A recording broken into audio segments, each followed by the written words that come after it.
Good evening, Father. കൃത്യം 7:00 നമ്മുടെ class ആരംഭിക്കുകയാണ്. സിസ്റ്റർ റോസ്മേരിയെ ഒരു പ്രാർത്ഥനയ്ക്കായി ക്ഷണിച്ചുകൊള്ളുന്നു. Good evening father.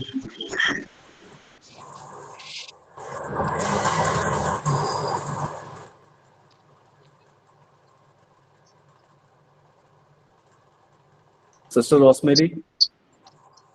ഓക്കെ, കേൾക്കാമോ? കേൾക്കാം. പിതാവായ ദൈവമേ, ഞങ്ങളുടെ ഈ പുതിയ കൂട്ടായ്മയെ അങ്ങയുടെ ശക്തമാർന്ന കരുതലിൽ സമർപ്പിക്കുന്നു. ഞങ്ങൾ എന്ത് ലക്ഷ്യത്തോടു കൂടി ഈ പരിശീലന ക്ലാസ് ആരംഭിച്ചിരിക്കുന്നുവോ ആ ലക്ഷ്യപൂർത്തിയായി ഞങ്ങൾ ഓരോരുത്തരും അങ്ങയുടെ പരിശുദ്ധാത്മാവിന്റെ വരദാന ഫലങ്ങളാൽ നിറയ്ക്കണമേ. ഇന്നത്തെ ഞങ്ങളുടെ ക്ലാസ് നയിക്കുന്ന സ്നേഹമുള്ളതിനെയും അങ്ങയുടെ പരിശുദ്ധാത്മാവിന്റെ നിറവ് നൽകി അനുഗ്രഹിക്കണമേ. ഞങ്ങളെ ഓരോരുത്തരെയും ഞങ്ങളായിരിക്കുന്ന അവസ്ഥയിൽ സമർപ്പിക്കുന്നു.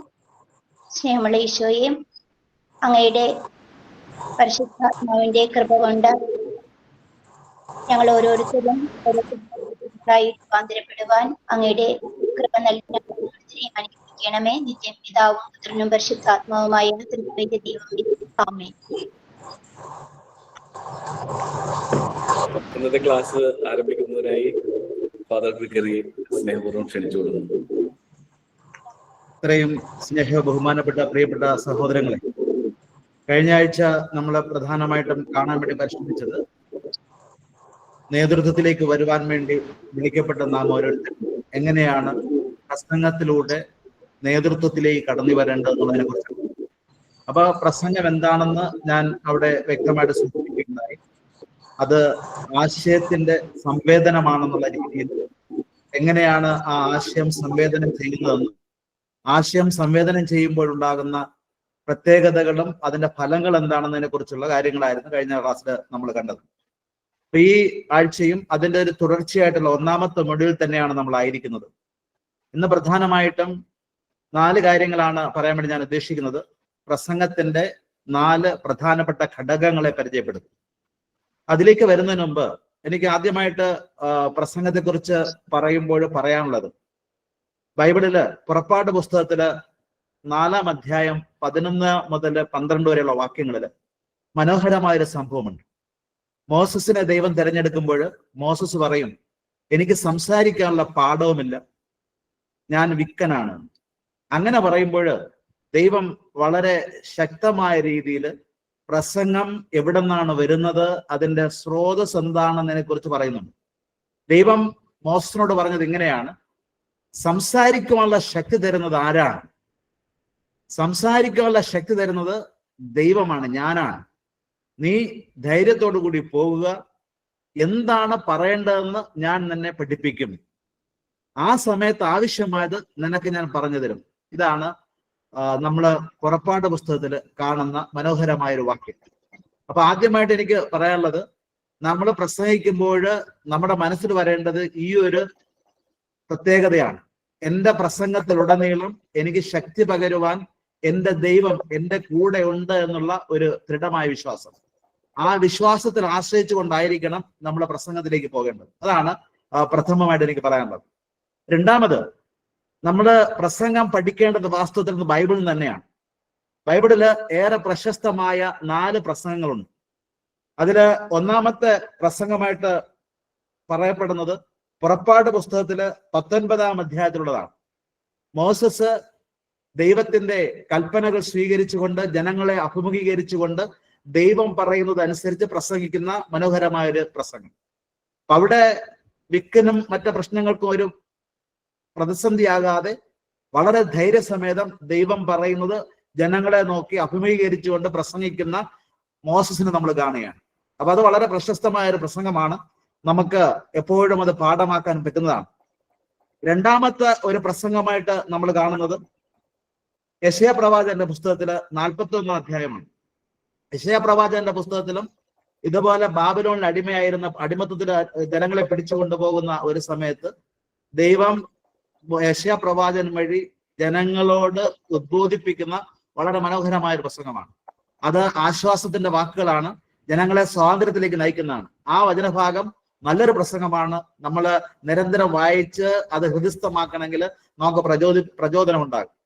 മൂന്നാമത്തെ പ്രശസ്തമായ പ്രസംഗം നമുക്ക് ഏറെ പരിചയമായ യേശുക്രിസ്തുവിന്റെ ഗിരിപ്രഭാഷണമാണ്.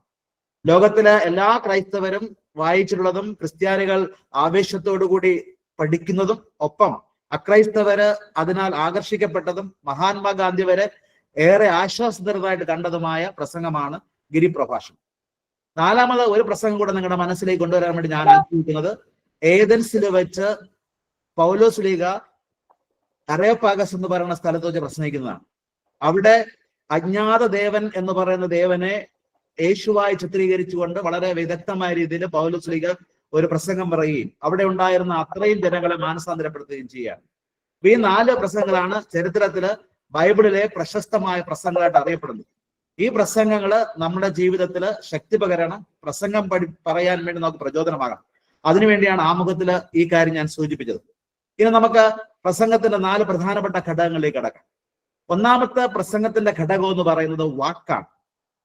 വാക്ക് ആണ് പ്രസംഗത്തിന്റെ അടിസ്ഥാനം എന്ന് പറയുന്നത്. കുഞ്ഞുണ്ണി മാഷ് പറഞ്ഞ വളരെ മനോഹരമായൊരു കാവ്യ ശകലം ഇപ്രകാരമാണ്: വാക്കിനോളം തൂക്കമില്ലി ഊക്കമാം ഭൂമിക്കുമേ. വാക്കിനോളം തൂക്കമില്ലി വാക്കിനോളം തൂക്കമില്ലി ഊക്കൻ ഭൂമിക്ക് പോലും എന്നുള്ളതാണ് അദ്ദേഹത്തിന്റെ കാവ്യം. എന്ന് പറഞ്ഞാൽ ഈ പ്രപഞ്ചത്തിന് അത്രയും തൂക്കത്തെക്കാൾ വലിയ കൂടുതൽ തൂക്കമുള്ളതാണ് വാക്കുകൾ. ഇപ്പൊ വാക്കുകളാണ് വാസ്തവത്തില് പ്രസംഗത്തിന്റെ അടിസ്ഥാന ഘടകം.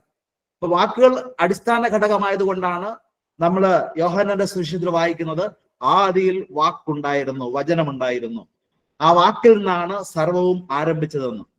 ഇനി ക്രൈസ്തവ പാരമ്പര്യത്തിൽ മാത്രമല്ല, ഹൈന്ദവ പാരമ്പര്യം എടുത്താലും നമുക്ക് അതുപോലുള്ള മനോഹരമായ ഒരു വാക്ക് കാണാൻ കഴിയും. അവരെ സംബന്ധിച്ചിടത്തോളവും അവരുടെ ചിന്തയുടെ അടിസ്ഥാനത്തിലും വാക്ക് എന്ന് വാച സർവാണി ഭൂതാനി, വാച സർവാണി ഭൂതാനി എന്ന് പറഞ്ഞാൽ എല്ലാത്തിന്റെയും ആരംഭം വാക്കാണെന്നാണ് ഭാരത ചിന്തയിലും പറയുന്നത്.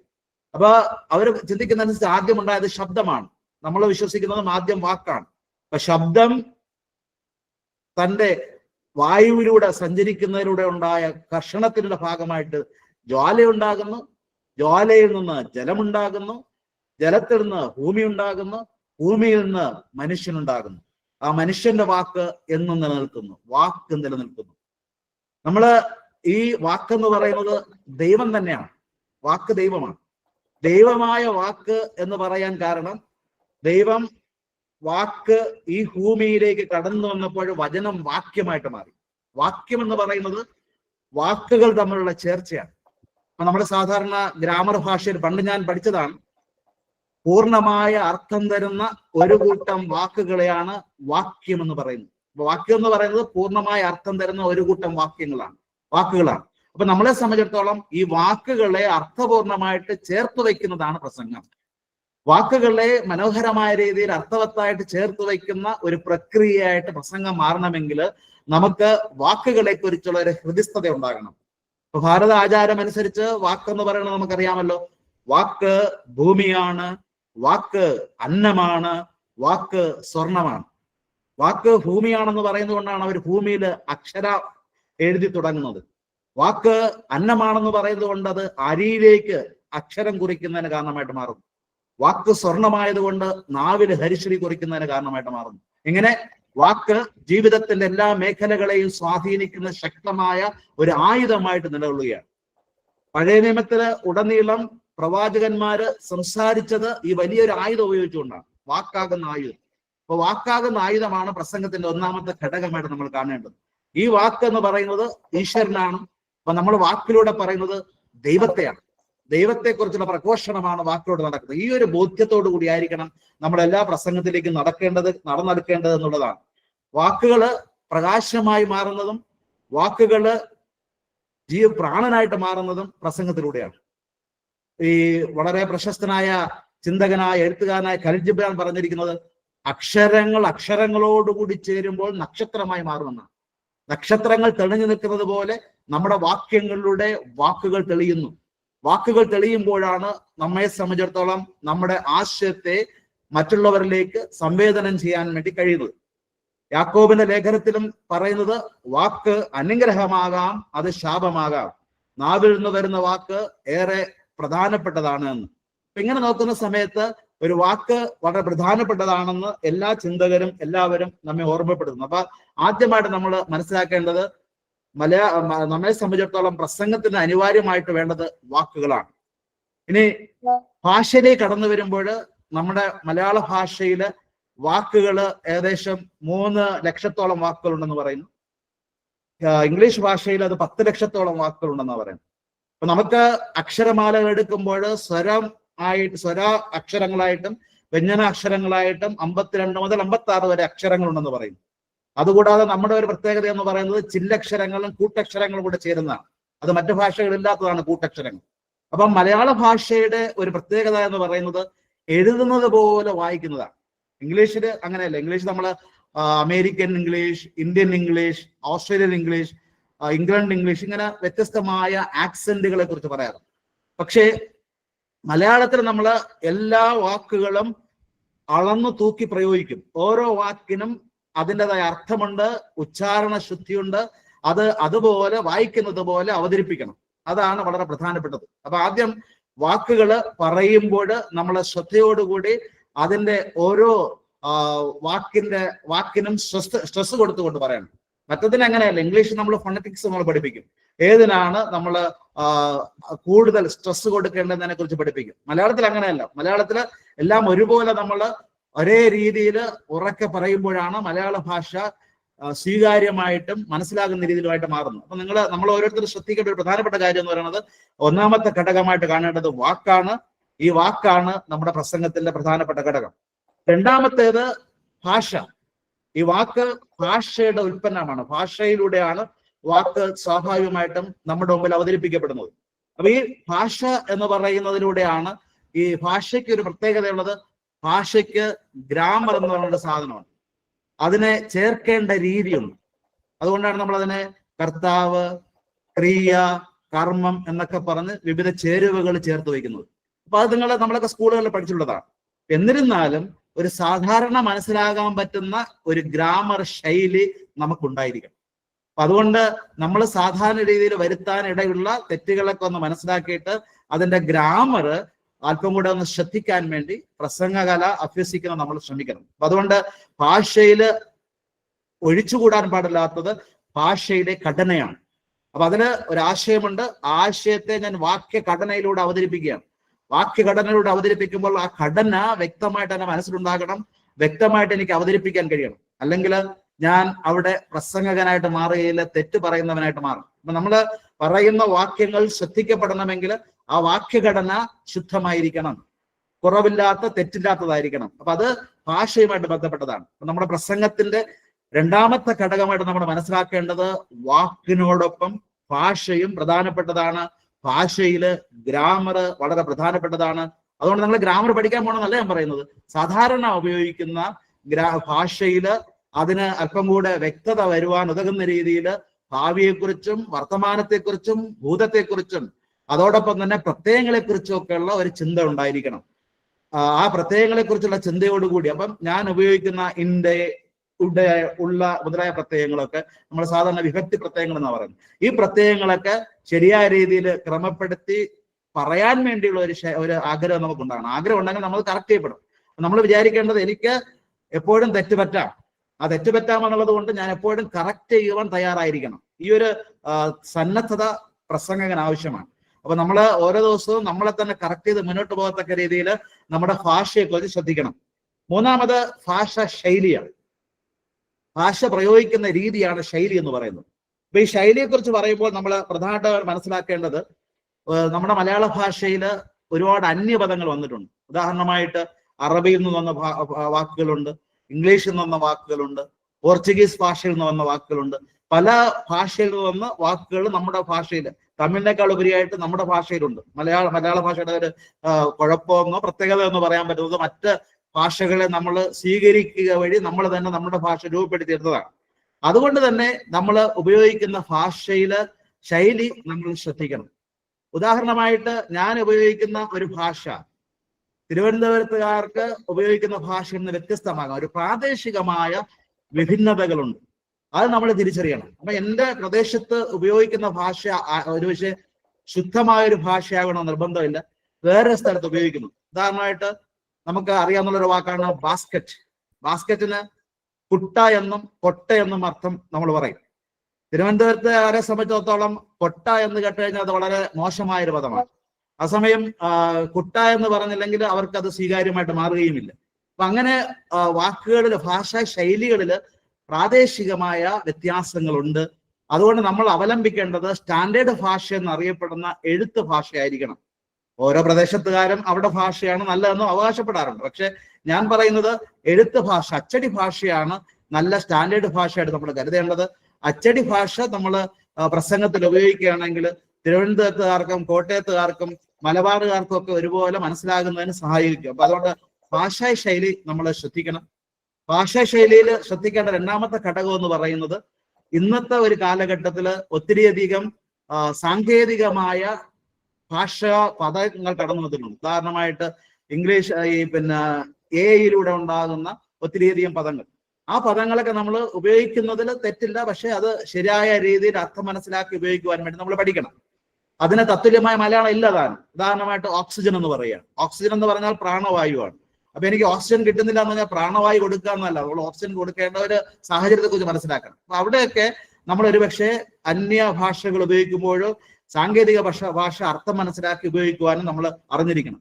അപ്പൊ നമ്മുടെ ഭാഷാ ശൈലിയിൽ വേണ്ട ഒരു പ്രധാനപ്പെട്ട കാര്യം വിവിധ ഭാഷകളിൽ നിന്ന് പരിവർത്തനം ചെയ്യപ്പെട്ട ഭാഷകളെ കുറിച്ചും പദങ്ങളെ കുറിച്ചുമുള്ള വ്യക്തത, പ്രാദേശികമായി ഉണ്ടായിരിക്കുന്ന വിഭിന്നതകളെ കുറിച്ചുള്ള അറിവ്, അതുപോലെ തന്നെ സാങ്കേതികമായ ജ്ഞാനം, സാങ്കേതികമായിട്ടുള്ള പദങ്ങളുടെ പ്രയോഗത്തിന്റെ ഉപയോഗവും പ്രത്യേകിച്ച് ഈ കാലഘട്ടത്തിൽ നമ്മൾ ഉപയോഗിക്കുന്ന ലാംഗ്വേജ് പ്രധാനമായിട്ടും IT-യുമായിട്ട് ബന്ധപ്പെട്ടും അതുപോലെ തന്നെ മൊബൈലുമായിട്ട് ബന്ധപ്പെട്ട് ഉപയോഗിക്കുന്ന ടെക്നിക്കൽ ലാംഗ്വേജസ് ഒക്കെയാണ്. അപ്പൊ അത് വരുമ്പോൾ നമ്മൾ ശ്രദ്ധയോടുകൂടി കരുതണം. അങ്ങനെ ഭാഷാ ശൈലി വളരെ പ്രധാനപ്പെട്ടതാണെന്ന് മനസ്സിലാക്കാം. അടുത്ത് ഈ ഭാഷാ ശൈലിയിൽ നമ്മൾ നമ്മുടേതായ ശ്രദ്ധ കൊടുത്താൽ മാത്രമേ നമുക്ക് കൂടുതൽ അതിൽ അവലംബിച്ച് വളരാൻ കഴിയുള്ളൂ. ഇനി നാലാമത്തെ അതുപോലെ നമ്മൾ ശ്രദ്ധിക്കേണ്ട ചില കാര്യങ്ങൾ ഞാൻ അതുമായിട്ട് ബന്ധപ്പെട്ട് പറയാനുണ്ട് ഉദ്ദേശിക്കുന്നത്. ചില പദങ്ങൾ നമ്മൾ കഴിയുന്നത് ഒഴിവാക്കണം. ഈ മലയാളത്തില് നല്ല ഭാഷ എന്ന് പറഞ്ഞൊരു പുസ്തകം നിങ്ങളൊക്കെ കാണാമെന്ന് വിചാരിക്കുകയാണ്. നല്ല ഭാഷ എന്ന് പറഞ്ഞൊരു പുസ്തകം പന്മന രാമേന്ദ്രൻ സാർ എഴുതിയിട്ടുണ്ട്. അദ്ദേഹം എന്റെ ടീച്ചറാണ്, ഞാൻ എന്നെ പഠിപ്പിച്ച ആളാണ്. അദ്ദേഹം അതില് മലയാള ഭാഷയിൽ വരാൻ സാധ്യതയുള്ള എല്ലാ തെറ്റുകളും ക്രോഡീകരിച്ച് ഒരു വലിയ പുസ്തകം എഴുതിയിട്ടുണ്ട്. ഈ പുസ്തകം നിങ്ങൾ സ്വന്തമാക്കുകയാണെങ്കിൽ നമുക്ക് സാധാരണ ഉണ്ടാകുന്ന തെറ്റുകളൊക്കെ മനസ്സിലാക്കാനും ആ തെറ്റുകൾ തിരുത്തി നമുക്ക് ഭാഷാ പ്രയോഗം നടത്താനും കഴിയും. അപ്പൊ അതുകൊണ്ട് ഇങ്ങനെയുള്ള ധാരാളം പുസ്തകങ്ങൾ അവൈലബിൾ ആണ്. പക്ഷെ ഇത് നമുക്ക് ഇമ്മീഡിയറ്റ് ആയിട്ട് അവൈലബിൾ ആണ്, DC ബുക്കിൽ പോയാൽ അത് കിട്ടും. അതുകൊണ്ട് പൈസ ചിലവാക്കി വാങ്ങണമെന്നല്ല ഞാൻ പറയുന്നത്, വാങ്ങിയാൽ നമുക്ക് നമ്മുടെ ഭാഷാ ശൈലിയെ മെച്ചപ്പെടുത്താൻ സഹായിക്കുമെന്നുള്ള ഒരു നിർദ്ദേശമാണ് എനിക്ക് പറയാനുള്ളത്. അപ്പൊ അതിൽ അദ്ദേഹം ഒരുപാട് പ്രയോഗങ്ങൾ നമ്മൾ സാധാരണ തെറ്റായിട്ട് ഉപയോഗിക്കുന്ന സാധാരണ പ്രയോഗങ്ങൾ ധാരാളം പറയുന്നുണ്ട്. ആ പ്രയോഗങ്ങളെ നമുക്ക് തിരുത്തി കൊണ്ടുപോകുന്നതിന് സാധിക്കും. ഇവിടെ വേറൊരു കാര്യം നമ്മുടെ നാട്ടില് നിലവിലുള്ള ഒരു പ്രത്യേകതയാണ്, പണ്ടുകാലങ്ങളിൽ പ്രത്യേകിച്ച് പ്രാസം വെച്ച് പറയുക. അപ്പൊ പ്രസംഗത്തിൽ അത് വളരെ ശ്രദ്ധിക്കേണ്ട ഒരു കാര്യമായിട്ട് എനിക്ക് തോന്നുന്നില്ല. കാരണം ഈ കാവ്യാത്മകമായിട്ട് പറയുന്ന ആളുകൾ കാണുമായിരിക്കും. പക്ഷെ സുകുമാര അഴീക്കോടോ അല്ലെങ്കിൽ പ്രധാനപ്പെട്ട പ്രസംഗകരൊന്നും അങ്ങനെ പ്രാസം വെച്ച് പ്രസംഗിക്കുന്നതായിട്ട് ഞാൻ കണ്ടിട്ടില്ല. ചില വൈദികര് പ്രാസം വെച്ച് പ്രസംഗിക്കുന്നത് കണ്ടിട്ടുണ്ട്. അതുകൊണ്ട് പ്രാസത്തിന് വളരെ പ്രാധാന്യം കൊടുക്കേണ്ടതില്ല. നമ്മളെ സംബന്ധിച്ചിടത്തോളം ആശയത്തിനാണ് പ്രാധാന്യം. ആശയത്തിന് കുറിക്കുകൊള്ളുന്ന പദങ്ങൾ വേണം എന്നുള്ളതാണ് പ്രധാനപ്പെട്ടത്. ആശയം സംവേദനം ചെയ്യുവാൻ കുറിക്കുകൊള്ളുന്ന പദാവലി എനിക്ക് സ്വന്തമായാൽ മാത്രമേ അതിന് അനുവാദികമായിട്ട് എനിക്ക് പ്രസംഗിക്കാൻ കഴിയുള്ളൂ. അപ്പൊ അതുകൊണ്ട് ഭാഷയില് പ്രാസത്തെക്കാൾ ഉപരി ഞാൻ ആഗ്രഹിക്കുന്നത് ആശയ സമ്പുഷ്ടതയോടുകൂടി പറയാൻ അനുയോജ്യമായ പദസമ്പത്ത് സ്വന്തമാക്കുക എന്നുള്ളതാണ്. ഇനി നാലാമത്തെ ഘടകത്തിലേക്ക് വരുമ്പോൾ അത് വളരെ പ്രധാനപ്പെട്ട ഒരു ഘടകമായിട്ടാണ് ഞാൻ കാണുന്നത്. അതിൽ കൂടുതൽ പ്രായോഗികമായ ചില ടിപ്പ് കൂടെ തരാൻ വേണ്ടി ഞാൻ ആഗ്രഹിക്കുകയാണ്. അതാണ് ശബ്ദം എന്ന് പറയും. അപ്പൊ എനിക്ക് പ്രസംഗത്തിന് വേണ്ടിയുള്ള വാക്കുകൾ അറിയാം, ഭാഷാ ഘടന അറിയാം, ശൈലികൾ സ്വന്തമാക്കിയിട്ടുണ്ട്. അത് മാത്രം പോരാ, പ്രസംഗിക്കുവാൻ വേണ്ട ഒരു പ്രധാനപ്പെട്ട കാര്യമാണ് ശബ്ദം എന്നത്. ശബ്ദത്തിലൂടെയാണ് നമ്മൾ ഈ ആശയത്തെ മറ്റുള്ളവരിലേക്ക് സംവേദനം ചെയ്യുന്നത്. ശബ്ദത്തിന് പ്രധാനമായിട്ടും 5 കാര്യങ്ങളാണ് വരുന്നത്. ഒന്നാമത്തേത് ഏറ്റക്കുറച്ചിൽ. അത് സാധാരണ പറയുന്നത് ആരോഹണ അവരോഹണം. അപ്പൊ പ്രസംഗത്തിൽ വേണ്ട ഒരു പ്രധാനപ്പെട്ട ശബ്ദത്തിന്റെ നിയന്ത്രണവുമായിട്ട് ബന്ധപ്പെട്ട് നമ്മൾ അറിഞ്ഞിരിക്കേണ്ട ഒരു കാര്യമാണ് പ്രസംഗത്തിൽ ഉണ്ടാകേണ്ട ഏറ്റക്കുറച്ചിലുകൾ അല്ലെങ്കിൽ ആരോഹണ അവരോഹണങ്ങൾ. അതിന് 2 പ്രധാനപ്പെട്ട ഉദാഹരണങ്ങളാണ് ചരിത്രത്തിലുള്ളത്. ഒരുപാട് ഉദാഹരണങ്ങളുണ്ട്. ഞാൻ 2 ഉദാഹരണങ്ങൾ മാത്രം പെറുക്കിയെടുക്കാൻ വേണ്ടി ആഗ്രഹിക്കുന്നത്. ഒന്നാമത്തേത് ചരിത്ര പ്രസിദ്ധമായ പ്രസംഗങ്ങൾ നടത്തി ജർമ്മൻ ജനതയെ ആവേശം കൊള്ളിച്ച ഹിറ്റ്ലറാണ്, അഡോൾഫ് ഹിറ്റ്ലർ. അഡോൾഫ് ഹിറ്റ്ലറിന്റെ പ്രസംഗം വളരെ ശാന്തമായിട്ട് തുടങ്ങും. ശാന്തമായിട്ട് തുടങ്ങിയിട്ട് ഇടയ്ക്ക് അല്പം ഒച്ച കൂടും. അവസാനം എത്തുമ്പോൾ വളരെ ശക്തമായ രീതിയിൽ അലറി വിളിക്കുന്ന രീതിയിൽ അദ്ദേഹം പറയും. അങ്ങനെ പറയുമ്പോൾ ജനങ്ങൾ ആവേശം കൊള്ളും. അങ്ങനെ ആവേശം കൊണ്ട് പ്രവർത്തനത്തിലേക്ക് ഇറങ്ങി പുറപ്പെടുകയാണ്. ചോദ്യങ്ങളൊന്നുമില്ല. പിന്നെ അങ്ങനെ ജനങ്ങളെ ആവേശം കൊള്ളിച്ചുകൊണ്ട് ജർമ്മൻ ജനതയെ ഉണർത്തി ഒരുമിപ്പിച്ച് കൊണ്ടുവന്ന പ്രസംഗത്തിന്റെ ഉടമസ്ഥനാണ് ഹിറ്റ്ലർ. അപ്പൊ അദ്ദേഹത്തിന്റെ പ്രസംഗം വഴിയാണ് വാസ്തവത്തില് ലോകമഹായുദ്ധം തന്നെ ഉണ്ടാകുന്നത്. അദ്ദേഹത്തിന്റെ പ്രസംഗം വഴി യുവജനങ്ങള് ആവേശത്തോടു കൂടി കടന്നു വരികയും പട്ടാളത്തിൽ ചേരുകയും അങ്ങനെ യുദ്ധത്തിന് പോരാടാൻ വേണ്ടി തയ്യാറായി മുന്നോട്ട് വരികയും ചെയ്തതായിട്ടാണ് ചരിത്രത്തിൽ നമ്മൾ കാണുന്നത്. അദ്ദേഹത്തിന്റെ പ്രസംഗത്തിന്റെ പ്രത്യേകത എന്ന് പറയുന്നത് ഏറ്റക്കുറച്ചിലുകളുടെ ശരിയായ ക്രമമുണ്ടായിരുന്നു. ഏറ്റക്കുറച്ചിലുകൾ, ആരോഹണ അവരോഹണത്തിൻ്റെതായ ശരിയായ ക്രമീകരണം പ്രസംഗത്തിൽ വന്നതുകൊണ്ട് ജനങ്ങളെ ഉയർത്താനും താഴ്ത്താനും ഉണർത്താനും ഒക്കെ കഴിയുന്ന രീതിയിൽ അദ്ദേഹത്തിന് പ്രസംഗിക്കാൻ കഴിയുമായിരുന്നു. രണ്ടാമത്തെ ഉദാഹരണമായിട്ട് ചരിത്രത്തിൽ കാണുന്നത് വിൻസെന്റ് ചർച്ചിലാണ്. അദ്ദേഹം ഇംഗ്ലണ്ടിന്റെ പ്രധാനമന്ത്രിയായിരുന്നു. അദ്ദേഹത്തെ കുറിച്ച് പറയുന്നത് അദ്ദേഹത്തിന്റെ മുറിയിൽ ഒരു 6 അടി ഉയരമുള്ള കണ്ണാടി വെച്ചിട്ടുണ്ടായിരുന്നു. എല്ലാ ദിവസവും പ്രസംഗത്തിന് മുമ്പ് ഈ കണ്ണാടിക്ക് മുമ്പിൽ ഒന്ന് പ്രസംഗിച്ച് പഠിക്കുമായിരുന്നു. ആരോഹണം അവരോഹണം ആ പ്രസംഗത്തിലൂടെ അദ്ദേഹം നടത്തി പരിശീലിച്ചതിന് ശേഷമാണ് പാർലമെന്റിലോ അല്ലെങ്കിൽ മറ്റു സ്ഥലങ്ങളിലോ ഒക്കെ പ്രസംഗിക്കാൻ വേണ്ടി പോകുന്നത്. അപ്പൊ അദ്ദേഹം അങ്ങനെ നിലക്കണ്ണാടിക്ക് മുന്നിൽ നിരന്തരം പ്രസംഗിച്ചാണ് പ്രസംഗകനായിട്ട് മാറിയത്. അത് പ്രസംഗത്തിൽ അദ്ദേഹം പ്രധാനമായിട്ടും ഈ കണ്ണാടിയിലൂടെ പഠിച്ചത് എന്താണ്? തന്റെ ഈ ശബ്ദത്തിന്റെ നിയന്ത്രണം, ശബ്ദത്തിന്റെ ഔന്നത്യവും താഴ്മയാകുന്ന കാര്യങ്ങൾ അദ്ദേഹം പഠിച്ചു എന്നുള്ളതാണ് ചരിത്രം പറയുന്നത്. അപ്പൊ ഒന്നാമത്തേത് അതാണ്, ശബ്ദത്തിന്റെ ഏറ്റക്കുറച്ചിലുകൾ. രണ്ടാമത്തേത് ശബ്ദത്തിന്റെ അളവ്, ബാലൻസിങ്. വളരെ ശാന്തമായിട്ട് പ്രസംഗിക്കുന്ന പ്രസംഗങ്ങൾ നിങ്ങൾ കേട്ടിരിക്കും. മഹാത്മാഗാന്ധിക്ക് അങ്ങനെ ശാന്തമായിട്ട് പ്രസംഗിക്കുന്ന ആളാണ്. രാഹുൽ ഗാന്ധി എനിക്ക് ഇഷ്ടപ്പെട്ട ഒരു പ്രസംഗകനാണ്, അദ്ദേഹം വളരെ ശാന്തമായിട്ട് പ്രസംഗിക്കുന്നതാണ്. ക്ലിന്റൺ നല്ലൊരു പ്രസംഗകനാണ്, അദ്ദേഹം വളരെ ശാന്തമായിട്ട് പറയുന്നതാണ്. ഇവരൊക്കെ ബാലൻസോടുകൂടി പ്രസംഗിക്കുന്നതാണ്. വളരെ അലറുകയോ ബഹളം വയ്ക്കുകയോ ഒന്നും ചെയ്യാതെ നമ്മൾ സാധാരണ പറയുന്ന തീപ്പരി പ്രസംഗം അല്ല അവർ ചെയ്യുന്നത്. അവരൊക്കെ ശാന്തമായിട്ട് യുക്തിപരമായി വ്യക്തമായിട്ട് കാര്യങ്ങൾ ഒരു ക്രമാനുഗമമായിട്ട് അവതരിപ്പിച്ചു പോകുന്ന ആളുകളാണ്. അത് ഒരർത്ഥത്തില് നീണ്ട പ്രസംഗങ്ങൾക്ക് സഹായിക്കും. ഒരു പരിധി വരെ നമുക്ക് അങ്ങനെയാണ് തുടങ്ങേണ്ടത്. നമ്മൾ പ്രസംഗിച്ച് തുടങ്ങുമ്പോൾ ഇപ്രകാരം ഒരു ബാലൻസിങ് ആയിട്ട് ക്രമാനുഗതമായി ശബ്ദമുയർത്തി താഴ്ത്തി മുന്നോട്ട് പോകുന്ന ഒരു ക്രമത്തിൽ മുന്നോട്ട് പോകുന്നതായിരിക്കാം പ്രസംഗ പരിശീലനത്തിന് നല്ലത് എന്നുള്ളതാണ് എൻ്റെ ഒരു ചിന്ത. മൂന്നാമത്തത് വേഗതയിൽ പ്രസംഗിക്കുന്നു. ശബ്ദം നമ്മൾ വേഗതയിൽ പറഞ്ഞു പോകുന്നത്. എന്നെക്കുറിച്ചുള്ള ഒരു ആരോപണം പലപ്പോഴും അങ്ങനെയാണ്, ഞാൻ വളരെ വേഗത്തിൽ പറയുന്നു. അപ്പൊ സ്വാഭാവികമായിട്ടും വികാരം വരുമ്പോഴാണ് പലപ്പോഴും നമുക്ക് ഈ വികാരത്തിന്റെ തള്ളലിൽ വേഗത്തിൽ പറഞ്ഞു പോകുന്ന ഒരു പ്രവണതയുണ്ട്. അത് സ്വാഭാവികമാണ്. എന്നിരുന്നാലും നമ്മൾ പ്രസംഗിക്കുമ്പോൾ വേഗത ഏത് ഓഡിയൻസിനോടാണ് പറയുന്നതിനനുസരിച്ചാണ് നിർണ്ണയിക്കേണ്ടത്. അല്പം വിദ്യാഭ്യാസമുള്ള കാര്യങ്ങൾ ശരിയാവണ്ണം മനസ്സിലാക്കാനുള്ള ഒരു ഓഡിയൻസ് ആണെന്ന് വിചാരിക്കുക. അവരുടെ മുന്നിൽ നമ്മൾ വേഗത്തിൽ പറഞ്ഞാലും കുഴപ്പമില്ല, കാരണം അവർക്ക് ഗ്രഹണശക്തി കൂടുതലാണ്. ബൗദ്ധികമായി ചിന്തിച്ച് കാര്യങ്ങൾ ഗ്രാസ്പ് ചെയ്യാനുള്ള പവർ മറ്റുള്ളവരെക്കാൾ കൂടുതലാണ്. അതേസമയം ഗ്രാമങ്ങളിലേക്ക് സാധാരണ ജനങ്ങളുമായിട്ട് ബന്ധപ്പെട്ട് നമ്മൾ പ്രവർത്തിക്കുമ്പോൾ അവരോട് കാര്യങ്ങൾ പറയുമ്പോൾ കഴിയുന്നതും നമ്മൾ ഈ വേഗത കുറച്ച് സ്ഫുടമായി നിർത്തി പറഞ്ഞ് പഠിക്കണം. അതായിരിക്കാം നമുക്ക് നല്ല പ്രസംഗകരാകുവാൻ പറ്റുന്ന ഒരു ഗുണപാഠമായിട്ട് എടുക്കേണ്ടത്. അങ്ങനെ നമ്മൾ പറഞ്ഞു കഴിഞ്ഞാൽ സ്വാഭാവികമായിട്ട് ഒരു കൃത്യതയിൽ നമുക്ക് പ്രസംഗം പറഞ്ഞ് ബോധ്യപ്പെടുത്തി എടുക്കുന്നതിന് കഴിയും. അതുകൊണ്ട് ഈ വേഗത കൂടിയ പ്രസംഗം കഴിയുന്നതും നമ്മൾ അല്പം കൂടെ വേഗത കുറച്ച് പറയുവാൻ വേണ്ടിയാണ് ശ്രമിക്കേണ്ടത്. വേഗത കൂട്ടി പറഞ്ഞതിനെ കുറിച്ച് ചരിത്രത്തിലൊരു സംഭവം പറയുന്നുണ്ട്. 1947 ഓഗസ്റ്റ് 15 14 തീയതി രാത്രിയാണല്ലോ നമുക്ക് ഈ സ്വാതന്ത്ര്യം ഉണ്ടാകുന്നത്.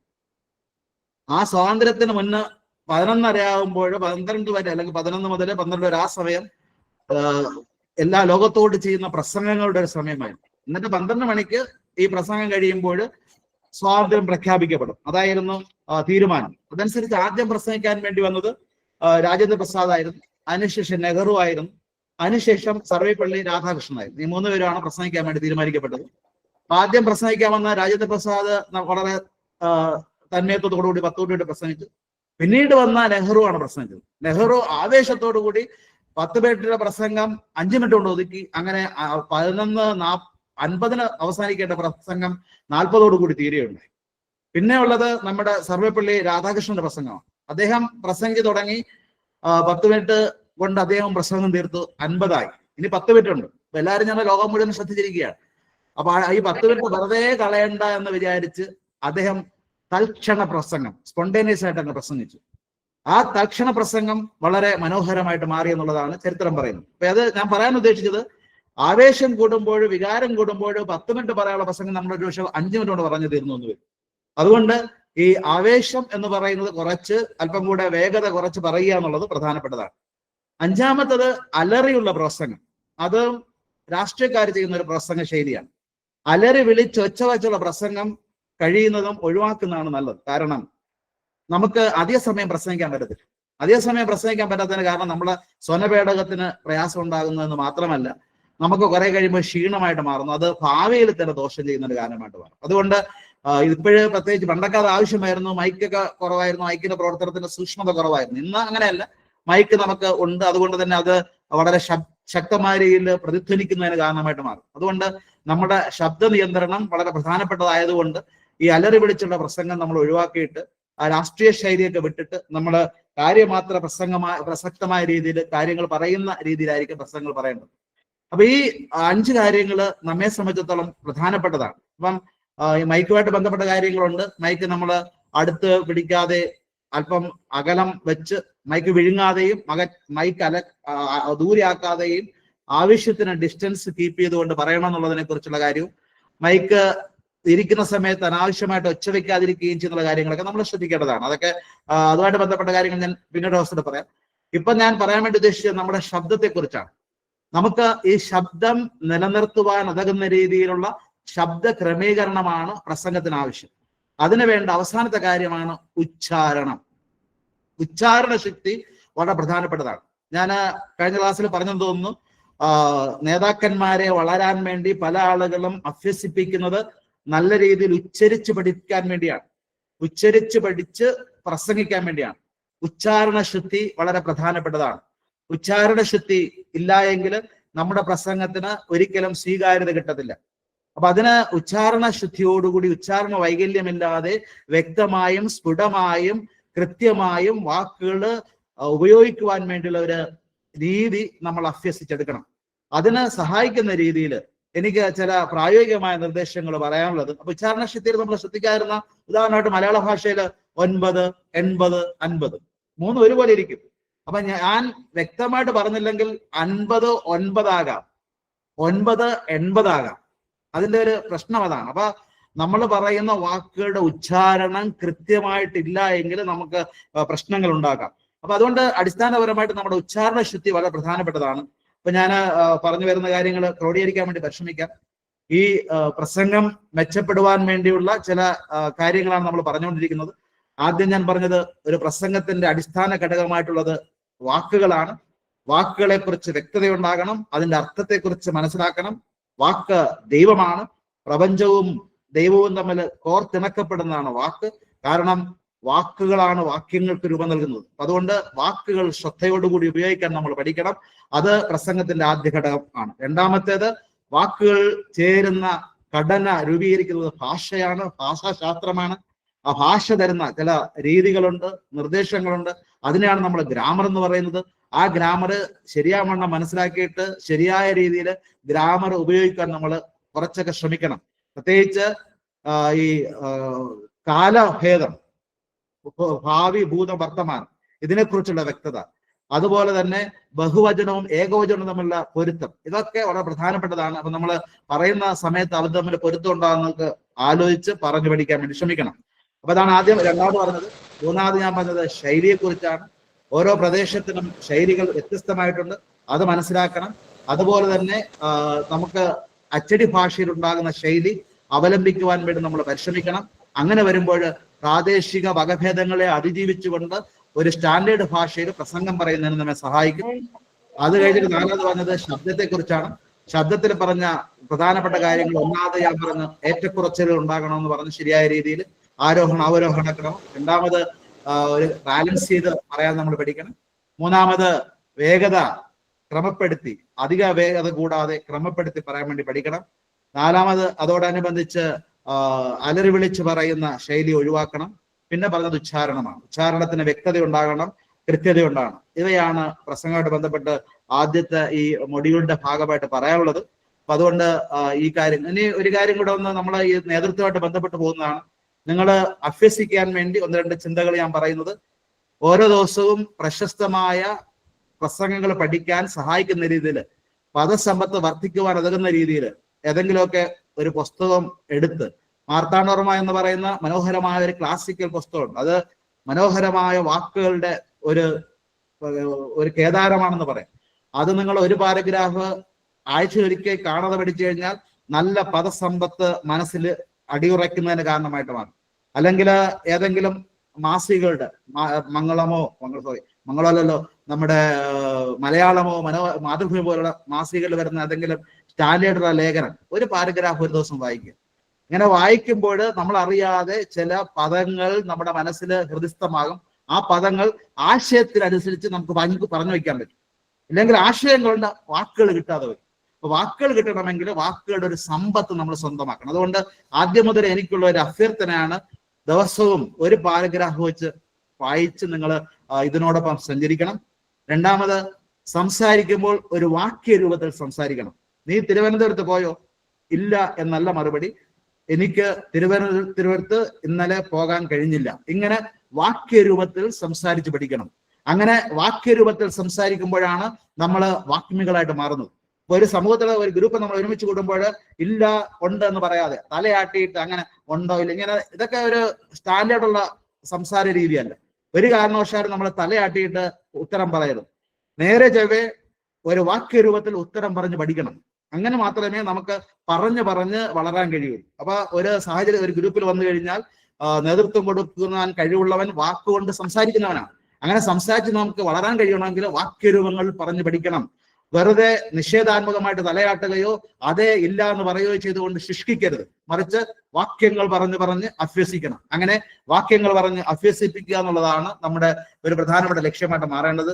അതുകൊണ്ട് പ്രിയപ്പെട്ട സഹോദരങ്ങളെ, ഈ പറഞ്ഞ ലെസൺസിന്റെ അർത്ഥം മനസ്സിലാക്കിയിട്ട് പരിശീലിക്കാൻ വേണ്ടി പരിശ്രമിക്കാം. ഇനി പ്രായോഗികമായിട്ട് അടുത്ത സെഷനിൽ നിങ്ങൾ വരുന്നതിന് മുമ്പ് നിങ്ങളെ ഉടനെ തന്നെ ഗ്രൂപ്പിലേക്ക് വിടുന്നതാണ്. അപ്പൊ ഗ്രൂപ്പിലേക്ക് വിടുമ്പോൾ സ്വാഭാവികമായിട്ടും അവിടെ ഇന്നത്തെ ദിവസം കൂടുതൽ പരിചയപ്പെട്ട് എന്താണ് ആരാണെന്നൊക്കെ മനസ്സിലാക്കി നിങ്ങൾ ശ്രദ്ധിക്കുക. എന്നിട്ട് നിങ്ങൾ വീട്ടിൽ പോയി നിങ്ങളുടെ സാധാരണ ജീവിതക്രമത്തിലേക്ക് മുഴുകുമ്പോൾ ഒരു 2-3 മിനിറ്റ് ദൈർഘ്യമുള്ള ചെറിയൊരു വീഡിയോ പ്രിപ്പയർ ചെയ്യും. അത് വീഡിയോ ആയിക്കോട്ടെ, ഓഡിയോ എന്തായിക്കോട്ടെ, അതില് ഞാൻ ആരാണ്, എന്റെ ജീവിത ലക്ഷ്യം എന്താണ് എന്നതിനെ കുറിച്ച് നിങ്ങളൊരു ചെറിയ പ്രസംഗം പറയും. ഒരു ചെറിയ പ്രസംഗം, ഞാൻ ആരാണ്. അപ്പൊ അതിന് വേറെ പ്രിപ്പറേഷൻസ് ഒന്നും വേണ്ട. അപ്പൊ ഞാൻ ആരാണ്, എന്റെ ജീവിത ലക്ഷ്യം എന്താണ് എന്നതിനെ കുറിച്ചുള്ള ഒരു ചെറിയ ഒരു പ്രസംഗം നിങ്ങൾ തയ്യാറാക്കി നിങ്ങളുടെ വാട്സപ്പിലൂടെ നിങ്ങളുടെ ഗ്രൂപ്പിൽ അപ്ലോഡ് ചെയ്യുക. അപ്ലോഡ് ചെയ്തതിനു ശേഷം ആനിമേറ്റർമാരും ഗ്രൂപ്പ് കോർഡിനേറ്ററും അത് കേട്ട് നിങ്ങൾക്ക് അതിനുള്ള പാളിച്ചകൾ പറയുകയും പുരോഗമിക്കാൻ വേണ്ടിയുള്ള കാര്യങ്ങൾ പറഞ്ഞു തരികയും ചെയ്യും. അപ്പൊ അതുകൊണ്ട് ആ കാര്യങ്ങളുടെ നിങ്ങൾ ശ്രദ്ധിക്കണമെന്ന് പറഞ്ഞുകൊണ്ട് ഞാൻ അവസാനിപ്പിക്കുകയാണ്. എന്റെ അനുബന്ധമായിട്ട് പറയാൻ വേണ്ടി നിയോഗിക്കപ്പെട്ട സാറിനെ വിളിച്ചോളൂ. അതിനു മുന്നിൽ ഇതിൽ എന്തെങ്കിലും ക്വയറീസ് ഉണ്ടെങ്കിൽ, ആർക്കെങ്കിലും എന്തെങ്കിലും സംശയങ്ങൾ ഉണ്ടെന്നുണ്ടെങ്കിൽ ഇപ്പോൾ അവർക്ക് ചോദിക്കാവുന്നതാണ് അച്ഛന്റെ പ്രസംഗവുമായിട്ട്, ഇപ്പൊ ഇന്നത്തെ ക്ലാസ്സുമായിട്ട് ബന്ധപ്പെട്ട്.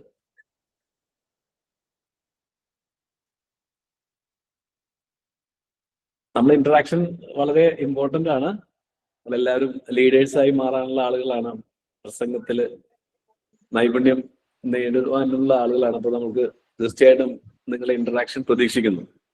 അച്ഛാ, ഒരു വാക്കുകൾക്ക് ഉള്ള ഒരു പുസ്തകം പറഞ്ഞില്ലേ, അത് ആ പേരൊന്നും കൂടി പറയും. പ്രൊഫസർ പന്മന രാമചന്ദ്രൻ നായർ, നല്ല ഭാഷ. തിരിച്ചാണ് കാണിക്കുന്നത്, നല്ല ഭാഷ. അച്ഛൻ പറഞ്ഞല്ലോ നമ്മള് അച്ചടി ഭാഷയല്ല, അല്ലെ എഴുത്ത് ഭാഷ സംസാരിക്കണം. പക്ഷെ എനിക്ക് തോന്നിയിട്ടുള്ളത്, നമ്മൾ ഒരു സ്ഥലത്ത് പോയാൽ ആ സ്ഥലത്തിന്റെ ഭാഷ കൂടി കണക്കാക്കി ഒന്ന് ഇംപ്രസ് ചെയ്താൽ അവിടുത്തെ ജനങ്ങൾ കൂടുതൽ ശ്രദ്ധിക്കത്തില്ലേന്ന് ഒരു സംശയം. തീർച്ചയായിട്ടും സാർ, നല്ലൊരു ആശയമാണ്. പക്ഷെ ഞാൻ ഉദ്ദേശിച്ചത്, തുടക്കത്തിൽ നമ്മളൊരു സ്റ്റാൻഡേർഡ് ഭാഷ പഠിച്ചു കഴിഞ്ഞാൽ പിന്നെ നമുക്ക് അഡോപ്റ്റ് ചെയ്യാൻ പറ്റും കാലത്തിനനുസരിച്ചും സമയത്തിനനുസരിച്ചും. ആദ്യം ഒരു ബേസിസ് ഇല്ലാതെ വരുമ്പോൾ നടക്കണം. സാറിനെ പോലെ ഒരു പക്ഷേ പ്രസംഗിച്ച് പരിചയമുള്ളവർക്ക് അത് കുഴപ്പമില്ലായിരിക്കാം. പക്ഷെ ഈ പ്രസംഗിച്ച് നമ്മൾ പഠിക്കുന്ന സമയത്ത് ഒരു സ്റ്റാൻഡേർഡ് ഭാഷയിൽ പഠിച്ചു കഴിഞ്ഞാൽ പിന്നീട് നമുക്ക് ഓരോ ഓഡിയൻസിനനുസരിച്ച് മാറ്റാൻ പറ്റും. ഇപ്പൊ ഞാൻ പള്ളികളിൽ പ്രസംഗിക്കാൻ പോകുമ്പോൾ അങ്ങനെയാണ്. ചിലപ്പോൾ സിറ്റി പാരിഷുകളിൽ പോയി കഴിഞ്ഞാൽ വളരെ സ്റ്റാൻഡേർഡ് കൂട്ടിയായിരിക്കും പറയുന്നത്. അതേസമയം വില്ലേജുകളിൽ പോയി കഴിഞ്ഞാൽ ലളിതമായ രീതിയിൽ ഉദാഹരണങ്ങളൊക്കെ പറഞ്ഞു. അപ്പം അത് എനിക്ക് അഡോപ്റ്റ് ചെയ്യാൻ കഴിയണമെങ്കിൽ എനിക്കൊരു ബേസിക് നോളജ് ഉണ്ടാകും. ആ ബേസിക് നോളജിലൂടെയാണ് നമ്മൾ വളർത്തുകയോ താഴ്ത്തുക. അപ്പൊ ആ ബേസ് അതൊന്നും ബിൽഡപ്പ് ചെയ്യാൻ പറ്റും. ഒരു ബിൽഡ് ചെയ്യാൻ വേണ്ടിയുള്ള ഒരു ബേസിസ് ആണ് ഞാൻ പറഞ്ഞത്. താങ്ക് യു അച്ഛൻ, വളരെ നന്ദി. സ്തുതിയായിരിക്കട്ടെ. മാർത്താണ്ഡവർമ്മയുടെ പുസ്തകത്തെ കുറിച്ച് പറഞ്ഞല്ലോ, അത് അതിന്റെ ഓതർ ആരാണ്? C V Raman. Thank you sir.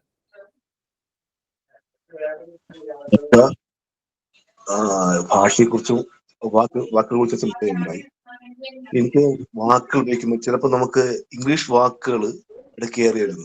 അപ്പൊ അതൊന്ന് മാറ്റാൻ വേണ്ടി എന്തെങ്കിലും ഉണ്ടോ? പ്രധാനമായിട്ടും നമുക്ക് ചില ഇംഗ്ലീഷ് വാക്കുകൾ വരുമ്പോഴേക്കും നമ്മുടെ ആ പ്രസംഗത്തിൽ തന്നെ ഒരു നീരസമായി മാറുന്നു. അപ്പൊ അതിനെന്തെങ്കിലും മാറ്റം ഉണ്ടാകാൻ വേണ്ടി ഉണ്ടോ വെച്ചാൽ? സാർ, അതിനൊരു ബോധപൂർവമായ ശ്രമം മാത്രമേ പറ്റുള്ളൂ. ചില ആളുകൾ അതൊരു ക്രെഡിറ്റ് ആയിട്ട് എടുക്കുന്നുണ്ട്. അങ്ങനെ കാണരുത്. ചില ആൾക്കാർ ഞാൻ ഇംഗ്ലീഷിലൂടെ പറഞ്ഞാല് ഞാൻ വിവരമുള്ള ആളെന്ന് വിചാരിക്കുള്ളൂ. അപ്പൊ അങ്ങനെ ഒരു ചിന്താഗതി ചിലർക്കുണ്ട്. ചില അച്ഛന്മാര് ചിലപ്പോൾ പ്രസംഗിക്കുമ്പോൾ കൂടുതൽ ഗ്രീക്കും ഹീബ്രു ഒക്കെ ഉപയോഗിക്കാറ്.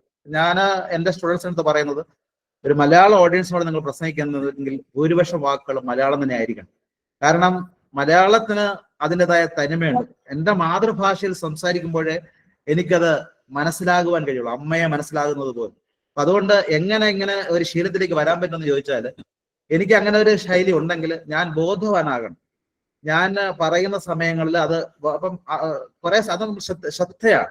അപ്പൊ ഞാൻ പറയുമ്പോൾ ചില വാക്കുകൾ അറിയാതെ കയറി വരുമ്പോൾ അപ്പൊ തന്നെ ഞാൻ മനസ്സിൽ തിരുത്തി എന്നെ തന്നെ ഒരു പരിശീലിപ്പിക്കണം. അങ്ങനെ പരിശീലിപ്പിക്കുമ്പോൾ മാത്രമേ എനിക്ക് ആ ലെവലിലേക്ക് വരാൻ പറ്റുള്ളൂ.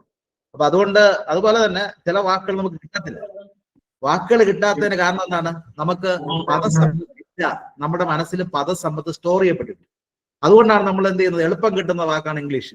അതുകൊണ്ട് നമ്മൾ അതിലേക്ക് പോകുന്നത്. അതുകൊണ്ടാണ് ഞാൻ വായനാശീലത്തെ കുറിച്ച് പറഞ്ഞത്. കഴിയുന്നത് നമ്മൾ കുറച്ച് വായിക്കുകയാണെങ്കിൽ, ഞാൻ മിക്കവാറും എല്ലാ ആഴ്ചയും ഇവിടെ വരുന്ന മാതൃഭൂമി, അതുപോലെ മലയാളം, ഈ രണ്ട് ഇതിലെ പ്രധാനപ്പെട്ട ലേഖനങ്ങൾ വായിക്കാറുണ്ട്. അങ്ങനെ വായിക്കുന്നതിന്റെ ഫലമായിട്ട് ഈ കാലഘട്ടത്തിലുള്ള ചില വാക്കുകളൊക്കെ എന്റെ മനസ്സിൽ ഇങ്ങനെ കയറി വരുന്നതിന് സഹായിക്കും. അപ്പൊ അത് നിരന്തരം നമ്മൾ ഇങ്ങനെ അഭ്യസിച്ചാൽ മാത്രമേ മലയാള പദം നമ്മുടെ മനസ്സിലേക്ക് വരുള്ളൂ. മറിച്ച് വായിക്കുക ഒന്ന്, രണ്ടാമത് ബോധപൂർവം മലയാള വാക്കുകൾ കൊണ്ടുവരാൻ വേണ്ടി നമ്മൾ പരിശ്രമിക്കുക. ആദ്യത്തെ ഘട്ടത്തൊക്കെ പ്രയാസമായിരിക്കും. പക്ഷെ നമ്മൾ ക്രമേണ ഒരു ശീലിച്ചു കഴിഞ്ഞാൽ ആ ഒരു ശീലം ഒരു ജീവിതത്തിന്റെ ഭാഗമാക്കി മാറ്റാൻ കഴിയുമെന്നാണ് ഞാൻ വിചാരിക്കുന്നത്.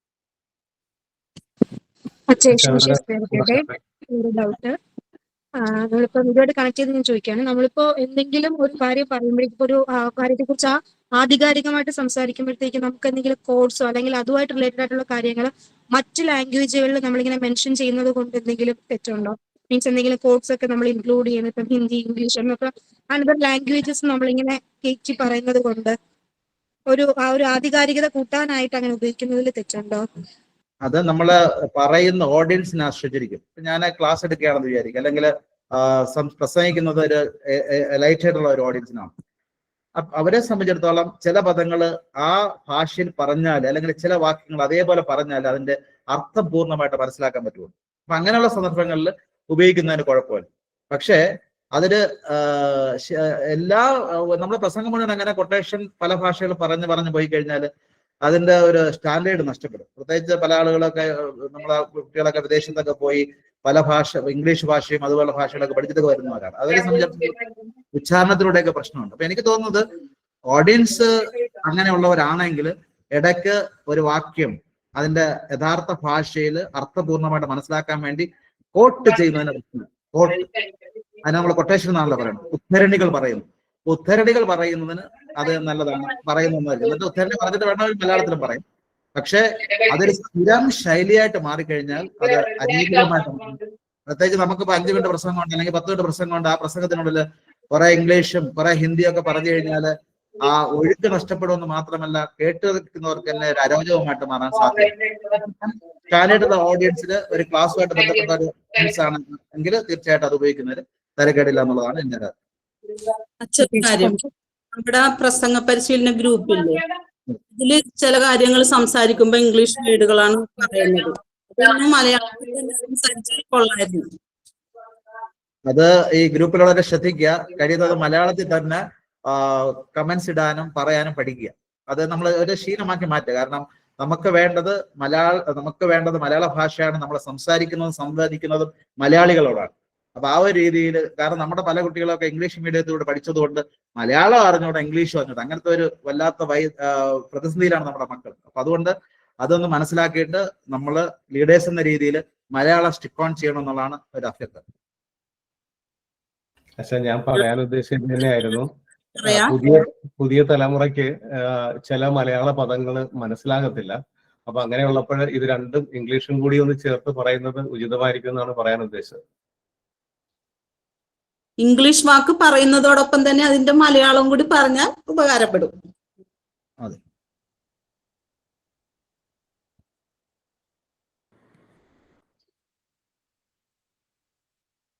ഓക്കെ, വേറെ ഒന്നുമില്ലെങ്കിൽ മാർത്താണ്ഡവർമ്മ, അച്ഛൻ പറഞ്ഞ മാർത്താണ്ഡവർമ്മ എന്ന ബുക്കിന്റെ PDF ഞാനിപ്പോ ഇട്ടേക്കാം, ഗ്രൂപ്പിലിടാം. നല്ല ഭാഷയുടെ എനിക്ക് കിട്ടിയിട്ടില്ല, അങ്ങനെ അപ്പം അത് വാങ്ങേണ്ടി വരുമായിരിക്കും. മാർത്താണ്ഡവർമ്മയുടെ തന്നെ ഞാൻ ഗ്രൂപ്പിലേക്ക് ഇട്ടേക്കാം കേട്ടോ. Thank you sir. ഒരു സംശയം കൂടെ, അച്ഛന യേശയ്യയുടെ കൊട്ടേഷൻ പറഞ്ഞില്ലേ, ഏത് അധ്യായമായിരുന്നു ഒന്ന് പറയാമോ? 41 പ്രവചനം 41. അത് മുതലേ ഈ ബാബിലോൺകാരുടെ അടിമത്തിൽ കൊണ്ടുപോകുമ്പോൾ അവരെ തിരിച്ചു വരാൻ വേണ്ടിയുള്ള ഒരു മനോഹരമായ പ്രസംഗമാണ്. നമുക്കത് വായിച്ചു കഴിഞ്ഞാൽ മനസ്സിനൊരു സ്വസ്ഥത ഉണ്ടാകും. അത്രയും ഭാഗം ഒരു പാരഗ്രാഫ് എങ്കിലും കാണാൻ പഠിക്കാൻ പറ്റുകയാണെങ്കിൽ എനിക്ക് തോന്നുന്നു നമുക്ക് നല്ല പ്രസംഗം, ബൈബിളിൽ ഒരുപാട് നല്ല പ്രസംഗങ്ങളുണ്ട്. ഞാൻ 4 പ്രധാനപ്പെട്ട ഫേമസ് ആയ കാര്യങ്ങൾ മാത്രമാണ് പറഞ്ഞത്. ഇനിയും പത്രോസിന്റെ പ്രസംഗമുണ്ട്, യേശുക്രിസ്തുവിന്റെ മറ്റ് ഒക്കേഷനുള്ള പ്രസംഗങ്ങളൊക്കെ ഉണ്ട്. പക്ഷെ നമുക്ക് ഈ 4 പ്രസംഗം കോൺസെൻട്രേറ്റ് ചെയ്ത് പഠിക്കാൻ കഴിഞ്ഞാൽ അത് ലോക പ്രശസ്തമായ പ്രസംഗങ്ങളായിരുന്നാണ് ഞാൻ എടുത്ത് പറഞ്ഞത്. ഗിരിപ്രഭാഷണം ഏത് ഇതിൽ പെട്ടതാണ്? ഗിരിപ്രഭാഷണം സുശേഷം 5-ാം അധ്യായം. എന്തോ മത്തായിയുടെ സുശേഷം 5-ാം അധ്യായത്തിൽ കാണുന്നതാണ്. ഏത് ഇതെന്ന് ചോദിച്ചാൽ എന്താ ഉദ്ദേശിച്ചത്? അല്ല, ഏത് അധ്യായത്തിൽ നിന്നുള്ള ഇതാണെന്നാണ് ഉദ്ദേശിച്ചത്. മത്തായിയുടെ സുവിശേഷം 5-ാം അധ്യായം, മത്തായി 5. അതുപോലെ പൗലോസ്ലീഹായുടെ ഏതൻസിൽ വെച്ച് നടത്തിയ പ്രസംഗം അത് ഏത് ഭാഗത്താണ്? അപ്പോസ്തല പ്രവർത്തനങ്ങൾ 18. അപ്പോസ്തല പ്രവർത്തനം.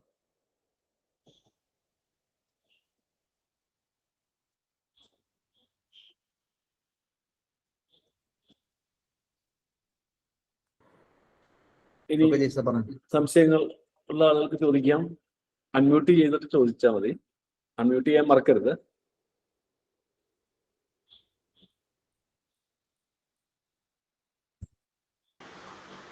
അച്ഛാ, ഈ പ്രാദേശിക ശൈലി നമുക്ക് വരാതിരിക്കാൻ ഡെയിലി ന്യൂസ് നമ്മൾ ചാനലിലെ ന്യൂസുകൾ ശ്രവിക്കുകയാണെന്നുണ്ടെങ്കിൽ പ്രാദേശിക ഭാഷ ശൈലി നമുക്ക് കുറച്ച് മാറി കിട്ടുമെന്ന് തോന്നുന്നു.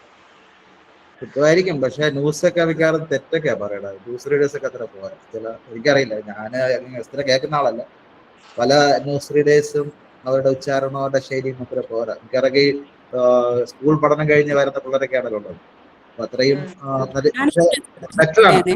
മറ്റേ ഇതിനേക്കാളുപരി നല്ലതാണെന്ന് തോന്നുന്നു. അത് സ്റ്റാൻഡേർഡ് ഭാഷയായിട്ടാണ് പൊതുവെ കരുതപ്പെടുന്നത്. നമുക്ക് മറ്റു ക്വസ്റ്റ്യൻസ് ഇല്ലെങ്കിൽ അടുത്ത സെഷനിലേക്ക് പോകാം. അടുത്ത സെഷനായിട്ട് ബാബു സാറെ ക്ഷണിച്ചുകൊള്ളുന്നു. ബാബു സാറ് KSEB-യിൽ നിന്ന് സബ് എഞ്ചിനീയർ ആയിട്ട് റിട്ടയർ ചെയ്തതാണ്. അദ്ദേഹം ഒരു ലീഡർഷിപ്പ് ട്രെയിനറാണ്. കഴിഞ്ഞ 15 വർഷമായിട്ട് ലീഡർഷിപ്പ് ട്രെയിനിങ് നടത്തിക്കൊണ്ടിരിക്കുന്ന സാറ്, പ്ലീസ്. നമസ്കാരം, എല്ലാവർക്കും നമസ്കാരം.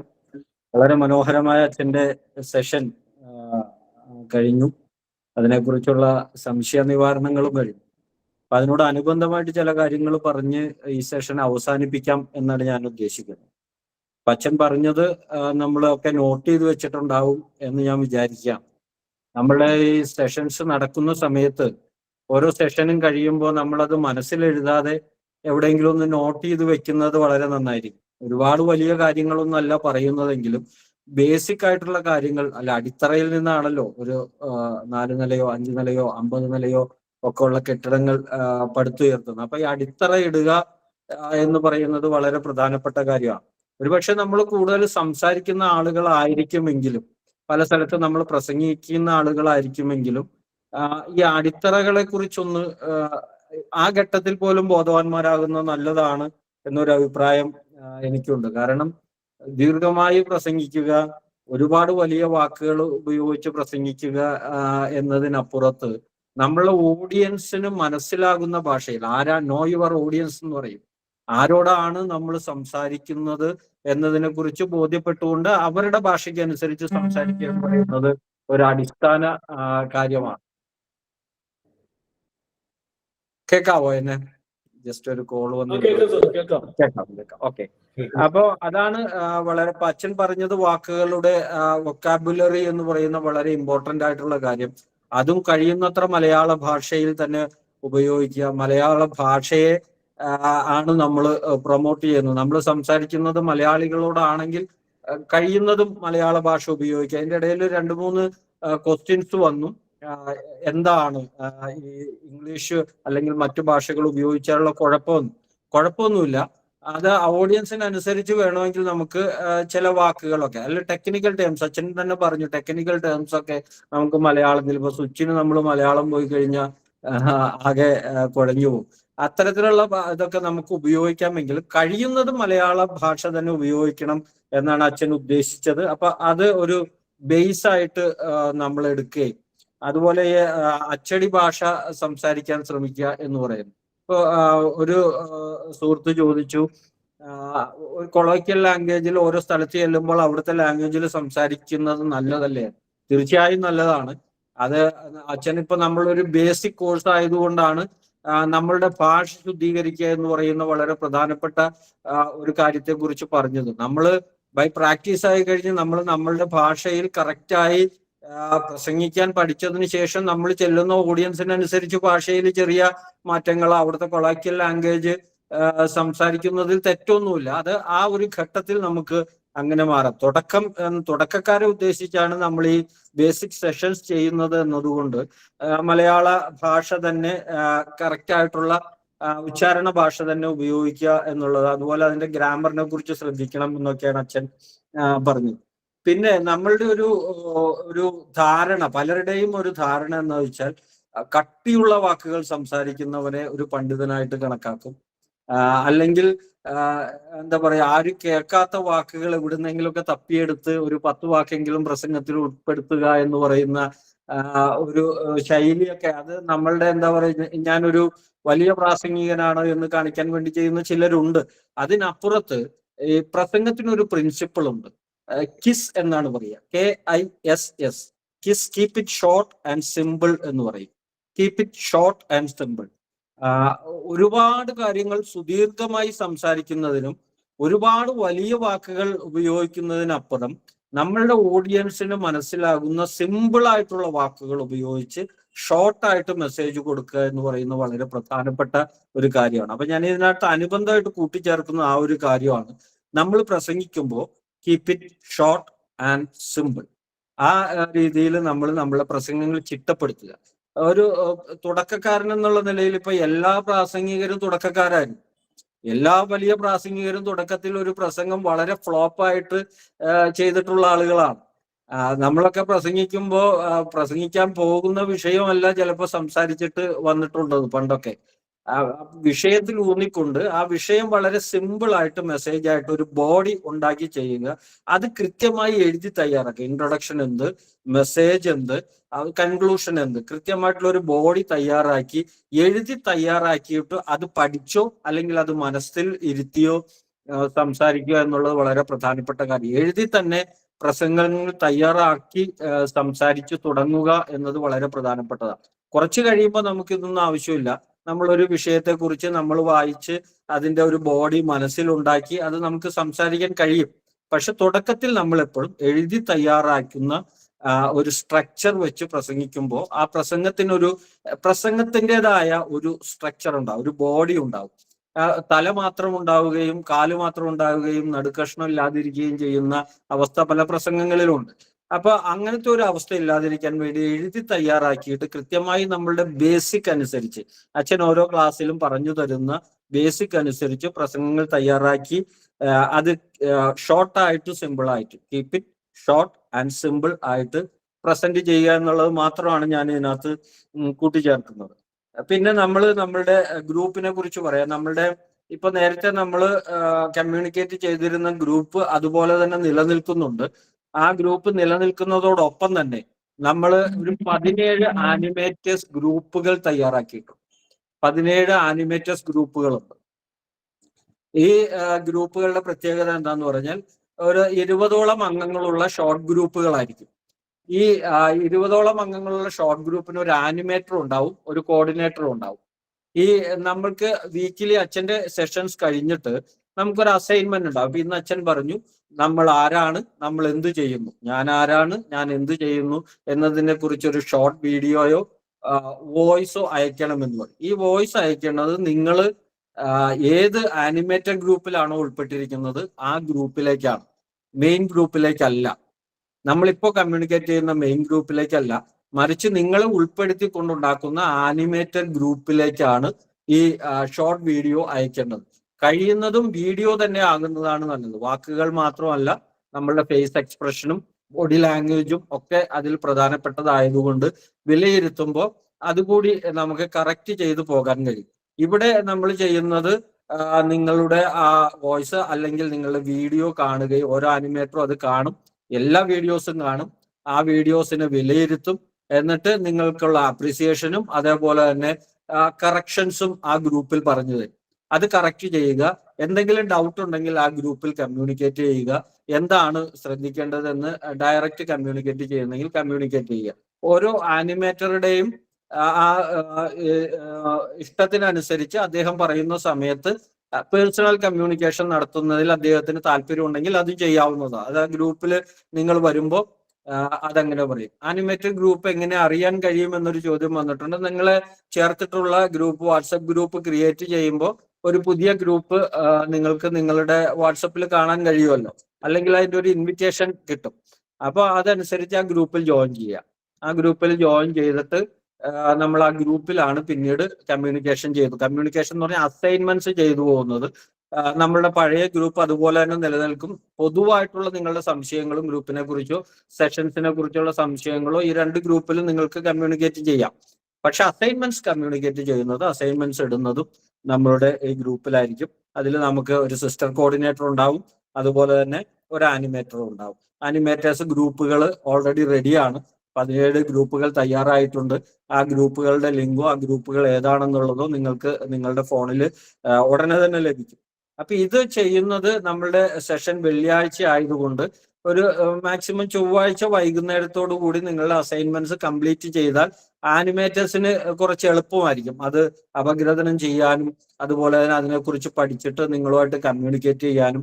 ആ ബാക്കി 2 ദിവസം ബുധൻ വ്യാഴം ദിവസങ്ങളിൽ അതിന്റെ കറക്ഷൻസ് നിങ്ങൾക്ക് വേണമെങ്കിൽ അവരുമായിട്ട് കമ്മ്യൂണിക്കേറ്റ് ചെയ്യാനൊക്കെ എളുപ്പമായിരിക്കും. നിർബന്ധമല്ല, കഴിയുന്നതും നമുക്ക് 4 ദിവസമുണ്ട്. ശനി, ഞായർ, തിങ്കൾ, ചൊവ്വ, ഈ 4 ദിവസം കൊണ്ട് നമ്മൾ ഈ അസൈൻമെന്റ്സ് കംപ്ലീറ്റ് ചെയ്താൽ കുറച്ചുകൂടി എളുപ്പമായിട്ട് മുന്നോട്ട് പോകാം. എന്തെങ്കിലും കാരണവശാൽ കംപ്ലീറ്റ് ചെയ്യാൻ പറ്റിയില്ല, ബുധനാഴ്ച ആയിപ്പോയെന്നും പറഞ്ഞുകൊണ്ട് വീഡിയോ ഇടാം. പക്ഷെ മാക്സിമം ചൊവ്വാഴ്ചക്കുള്ളിൽ ചെയ്താൽ നമുക്കത് കറക്റ്റ് ചെയ്ത് പോകാൻ കഴിയും. ഇതാണ് പ്രധാനമായിട്ടുള്ള കൺക്ലൂഷൻ മെസ്സേജ് ഉള്ളത്. അപ്പൊ ഇന്നത്തെ കൺക്ലൂഷന് മുമ്പ് അച്ഛൻ പറഞ്ഞ കാര്യങ്ങൾ ഒന്ന്, വാക്കാണ് പ്രധാനം. വാക്കുകളുടെ ക്രമീകരണം, വൊക്കാബുലറി ഉണ്ടാക്കുന്നതിനെ കുറിച്ച്, വാക്കുകൾ കൂടുതൽ ശേഖരിക്കുന്നതിനെ കുറിച്ച് ശ്രദ്ധിക്കുക. അതുപോലെ തന്നെ ഭാഷ കൃത്യമായിട്ട് ഉപയോഗിക്കാനും അക്ഷരസ്ഫുടതയോടുകൂടി അത് അവതരിപ്പിക്കുവാനും ശ്രമിക്കുക എന്നുള്ള ഒരു ഭാഗം. 2 ശബ്ദത്തിന്റെ മോഡുലേഷൻസ്, അതിന്റെ വേഗത, ശബ്ദ ക്രമീകരണം, ഉയർച്ച താഴ്ചകൾ, അതിനെ കുറിച്ചൊക്കെ ശ്രദ്ധിക്കണം എന്നുള്ളതും. അതുപോലെ ഉച്ചാരണ ശുദ്ധിയെ കുറിച്ചുമാണ് അച്ഛൻ ഇന്ന് പ്രധാനമായിട്ടും സെഷൻ എടുത്തത്. ഇതൊക്കെ നോട്ട് ചെയ്തിട്ടുണ്ടാകുമെന്ന് വിചാരിക്കുന്നു. നമ്മുടെ അസൈൻമെന്റിൽ കൃത്യമായിട്ട് ഈ കാര്യങ്ങൾ കീപ്പ് ചെയ്തിട്ടുള്ള ഒരു കാര്യം. എന്താണ് നമ്മൾ സംസാരിക്കുന്നത്? ഒരുപാട് കാര്യങ്ങൾ ഒരുപാട് സുദീർഘമായി സംസാരിക്കുകയല്ല, മറിച്ച് എന്താണ് സംസാരിക്കുന്നത് എന്നത് കൃത്യമായി ആ മെസ്സേജ് കൊടുക്കുക. ഈ നമ്മളുടെ അസൈൻമെന്റ് എന്ന് പറയുന്നത് ഞാൻ ആരാണ്, ഞാൻ എന്ത് ചെയ്യുന്നു എന്നുള്ളതാണ്. അപ്പൊ ഈ ദിവസങ്ങളിൽ നിങ്ങളുടെ ഷോർട്ട് വീഡിയോസ് എടുക്കുക. ആ വീഡിയോസ് ആനിമേറ്റേഴ്സ് ഗ്രൂപ്പിൽ ചെയ്യുക. ആരെങ്കിലും ആനിമേറ്റേഴ്സ് ഗ്രൂപ്പിൽ ഉൾപ്പെടാതെ പോയിട്ടുണ്ടെങ്കിൽ നിങ്ങൾക്ക് ഇന്നോ നാളെയോ ആയിട്ട് ആനിമേറ്റേഴ്സ് ഗ്രൂപ്പ് കിട്ടിയിട്ടില്ലെങ്കിൽ നമ്മളുടെ മെയിൻ ഗ്രൂപ്പിൽ ജയചന്ദ് സാർ അതിനുള്ള ക്രമീകരണങ്ങൾ ചെയ്തു തരും. നിങ്ങൾക്ക് മെയിൻ ഗ്രൂപ്പിൽ കമ്മ്യൂണിക്കേറ്റ് ചെയ്യുന്നതാണ്. എല്ലാവരും ഇത്രയും നേരം കേട്ടിരുന്നവരുടെ എല്ലാവർക്കും നന്ദി. ഞാൻ എൻ്റെ സെഷൻ കൺക്ലൂഡ് ചെയ്യാണ്. സാറേ, ഒരു ചെറിയൊരു കറക്ഷൻ അവിടെ ഉള്ളത്. അപ്പൊ നമ്മളുടെ ഗ്രിഗറി അച്ഛൻ പറഞ്ഞ ഇപ്പൊ ഞങ്ങൾ സംസാരിച്ചായിരുന്നു. അപ്പൊ അതില് ഇപ്പൊ ബാബു സാറ് പറഞ്ഞതാണ് അസൈൻമെന്റ് ആയിട്ട് ചെയ്യേണ്ടത്. ഞാൻ ആരാണ്, ഞാൻ എന്ത് ചെയ്യുന്നു, അത്രയും മാത്രം ഇത് ചെയ്താൽ മതിയാവും. അപ്പോ അച്ഛൻ പറഞ്ഞത് ഞാൻ ആരാണ്, എന്റെ ജീവിത ലക്ഷ്യം എന്താണ് എന്നുള്ളതാണെന്ന് പറഞ്ഞിരുന്നത്. പക്ഷെ അപ്പൊ അതില് ഇപ്പൊ ബാബു സാറ് പറഞ്ഞതാണ് അത് തന്നെ ചെയ്താൽ മതിയാവും. ഞാൻ ആരാണ്, ഞാൻ എന്ത് ചെയ്യുന്നു, ഇത്രയും മാത്രം ഒരു വീഡിയോ ഉണ്ടാക്കിയിട്ട് നമ്മൾ അയക്കുക, നമ്മൾ ഗ്രൂപ്പിലേക്ക് അയക്കുക. അപ്പൊ ആനിമേറ്റേഴ്സ് ഇനി നിങ്ങളുടെ ഗ്രൂപ്പുകളിൽ ഇപ്പൊ അൺഫോർച്ചുനേറ്റ്ലി ആരെങ്കിലും മിസ്സായിട്ടുണ്ടെന്നുണ്ടെങ്കിൽ ദയവേത് അറിയിക്കുക, അവരെ ഗ്രൂപ്പുകളിലേക്ക് ചേർക്കുന്നതാണ്. എല്ലാവരുടെയും 260 പേരെയും നമ്മുടെ ഗ്രൂപ്പുകൾ 17 ഗ്രൂപ്പായിട്ട് തിരിച്ച് ഉണ്ടാക്കിയിട്ടുണ്ട്. അതിൽ ആനിമേറ്റർ, കോർഡിനേറ്റർ ഉണ്ട്, സാർ പറഞ്ഞതുപോലെ. സാറേ, എനിക്ക് ഗ്രൂപ്പിൽ ഉൾപ്പെട്ടിട്ടില്ല. കേട്ടില്ല. ഞാൻ ഗ്രൂപ്പില് ആഡ് ആയിട്ടില്ല. എനിക്ക് പേര് നമ്പർ ഒന്ന് പറയാമോ? റോസ്ലി പാതുവ, 9544 372323. 9744372323 അല്ലേ? 9544 372323. ഓക്കെ. അങ്ങനെ വേറെ ആരെങ്കിലും?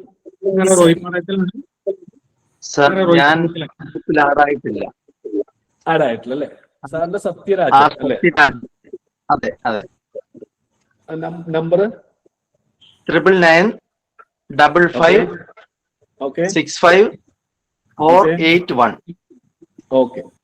9955565481. ഹലോ,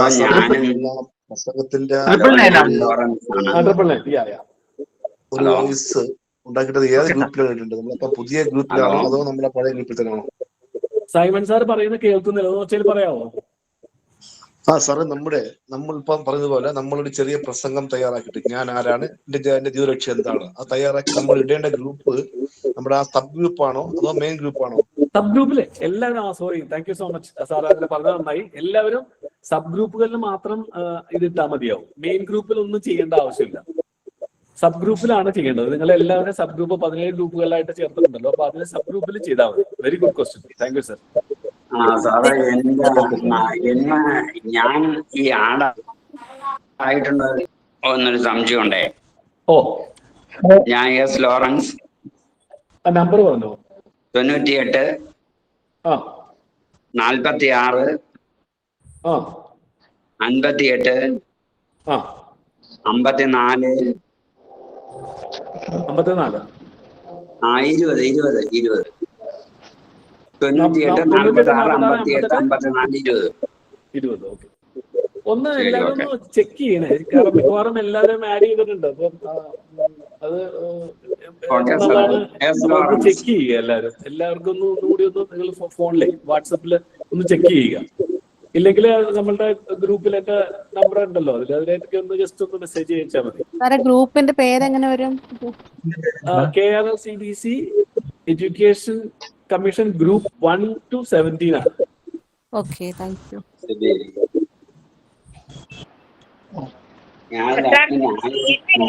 ഉൾപ്പെടുത്തിയിട്ടുണ്ട്.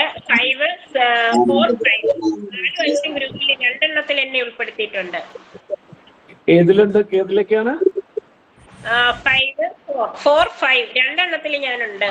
4 and 5 അല്ലേ? അപ്പൊ ഏതെങ്കിലും ഒന്നിൽ എക്സിറ്റ് ചെയ്തോളൂ. ഇത് കാണാൻ പറ്റുമോ? ഇങ്ങനെയാണ് വരുന്നത് കേട്ടോ. കാണാൻ പറ്റുന്നുണ്ടോ സാറേ? ഞാന് കറണ്ട് പോയതുകൊണ്ട് ഞാൻ ഇത് ഓഫായി പോയ സിസ്റ്റം, അതുകൊണ്ട് എനിക്ക് ഇവിടെ നടന്ന എന്താണെന്ന് മനസ്സിലായില്ല. ഇപ്പൊ ഗ്രൂപ്പുകളിലേക്ക് പോവുകയാണോ നമ്മള്? അല്ല, നമ്മളിത് ഇടാം കേട്ടോ, വീഡിയോ എടുത്തിട്ട്. വേറെ ആരാ? മരിയ ജോസ് ഗേൾസൺ. സാറേ, ഞാൻ ലേറ്റ് ആയിട്ടാണ് കയറിയത്. ആദ്യം പറഞ്ഞ കാര്യം ഒന്നും കേൾക്കാൻ പറ്റിയിട്ടില്ല. ആ. ഇത് ആ ഗ്രൂപ്പിന് കൊണ്ടുവരുന്നത് അതെങ്ങനെയാ അറിയാൻ പറ്റുന്നത്? ലിങ്ക് ഇട്ടേക്കാം കേട്ടോ. ഇതിൽ ചിലർക്ക് ഇൻവിറ്റേഷൻ ആണ് വന്നേക്കുന്നത്. അത് ഇൻവൈറ്റ് അത് ആക്സെപ്റ്റ് ചെയ്താൽ ഗ്രൂപ്പിൽ ഓട്ടോമാറ്റിക് ആഡ് ആവും കേട്ടോ. ആ സാറേ ഒന്നുകൂടി ഒന്ന് പറഞ്ഞേക്കാവോ എല്ലാവരുടെ ഇൻഫോർമേഷനിലേക്ക്? അതായത് ചില ആൾക്കാർക്ക് ഇതിൽ ഗ്രൂപ്പിൽ ഇൻവൈറ്റ് ചെയ്തിരിക്കുകയാണ്. ആ ഇൻവിറ്റേഷൻ ആക്സെപ്റ്റ് ചെയ്ത് കഴിഞ്ഞാൽ നമ്മൾ ഓട്ടോമാറ്റിക് ഗ്രൂപ്പിൽ ആഡ് ആവും.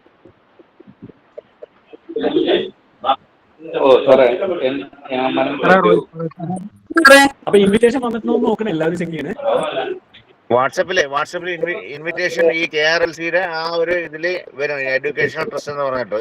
അത് ആക്സെപ്റ്റ് ചെയ്താൽ മതി, ഓട്ടോമാറ്റിക് നമ്മൾ ഓരോ ഗ്രൂപ്പിലും ആഡ് ആയിക്കോളും. അതില് ഞാൻ ജോയിൻ ചെയ്താൽ മതിയല്ലോ? അതെ. Okay sir, okay, thank you. വല്ലതുകൊണ്ടാ?